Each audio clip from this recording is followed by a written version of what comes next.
Russian tanks with their tops blown off are just the latest sign that Russia's invasion of Ukraine isn't going to plan. Hundreds of Russian tanks are thought to have been destroyed since Moscow launched its offensive, with British Defense Secretary Ben Wallace on Monday estimating it had lost as many as 580. But Moscow's problems go beyond the sheer number of tanks it has lost. Experts say battlefield images show Russian tanks are suffering from a defect that Western militaries have known about for decades and refer to as the jack-in-the-box effect. Moscow, they say, should have seen the problem coming. Now playing.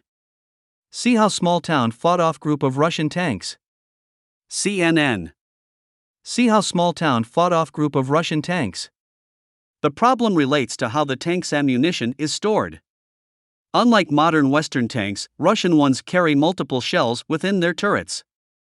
This makes them highly vulnerable, as even an indirect hit can start a chain reaction that explodes their entire ammunition store of up to 40 shells. The resulting shockwave can be enough to blast the tank's turret as high as a two-story building, as can be seen in a recent video on social media. A man inspects destroyed tank of the Russian army about 40 kilometers west of Kyiv, the Ukraine capital. A man inspects destroyed tank of the Russian army about 40 kilometers west of Kyiv, the Ukraine capital. What we are witnessing with Russian tanks is a design flaw, said Sam Bendet, advisor with the Russia Studies program at CNA and an adjunct senior fellow with the Center for a New American Security. Any successful hit quickly ignites the ammo, causing a massive explosion, and the turret is literally blown off.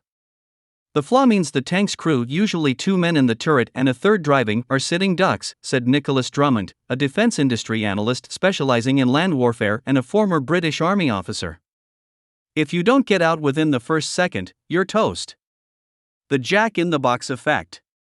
Drummond said exploding munitions are causing problems for almost all of the armored vehicles Russia is using in Ukraine. He gave the example of the BMD-4 infantry fighting vehicle, typically manned by up to 3 crew and able to carry another 5 soldiers. He said the BMD-4 was a mobile coffin that was just obliterated when hit by a rocket. Structured ambush, video appears to show strike on Russian tanks.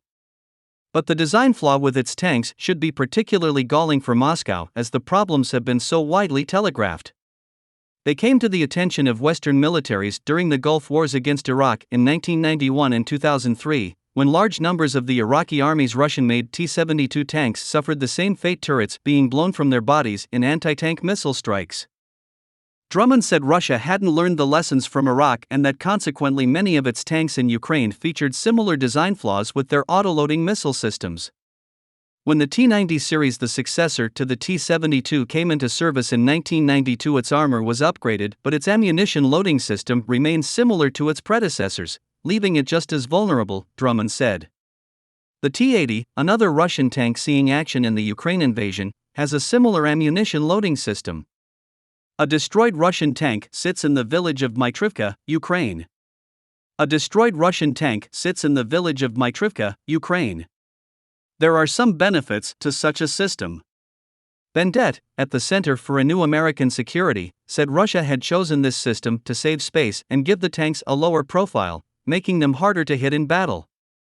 Western militaries, however, had been spurred into action by the T-72's fate in Iraq.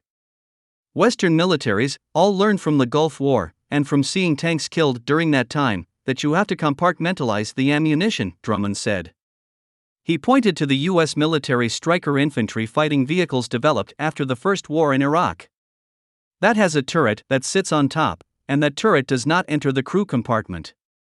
It purely sits on top and all the ammunition is inside that turret, he said. So if the turret gets hit and blown off, the crew is still safe below. That's a very clever design. Other Western tanks, such as the M1 Abrams used by the US and some Allied armies, are larger and have no carousel. In the Abrams, a fourth crew member in the tank retrieves shells from a sealed compartment and transfers them to the gun for firing. Ukrainian servicemen look at a destroyed Russian tank on a road in the village of Ruzinev, in the Kyiv region, on April 16. Ukrainian servicemen look at a destroyed Russian tank on a road in the village of Ruzinev, in the Kyiv region, on April 16.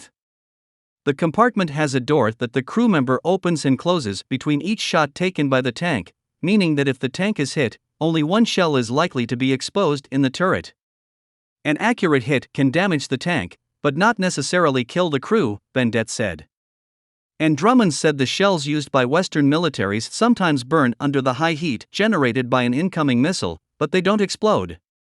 Hard to replace. There is no easy way of knowing how many Russian tanks have been destroyed in Ukraine. The open-source intelligence monitoring website Oryx said on April 28 that at least 300 Russian tanks had been destroyed, with another 279 either damaged, abandoned, or captured. However, the site only counts instances where it has visual evidence, so Russian losses could be much higher. A Russian tank lies destroyed, its turret blown off, after a battle near Kharkiv, Ukraine. A Russian tank lies destroyed, its turret blown off, after a battle near Kharkiv, Ukraine. And these losses are not just about equipment.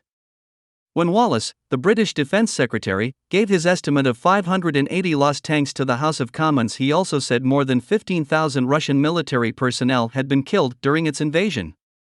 It's hard to know how many of those are tank crew, but what is not in doubt is that the crews are not easy to replace. Training a tank crew could take several months at a minimum, and even 12 months could be considered quick, said Alexei Roynala, a former tank crewman in the Finnish Defense Forces. And for Russia to replace hundreds of crew at this point in the war would be a tall order, especially when the tanks they are expected to use are so flawed.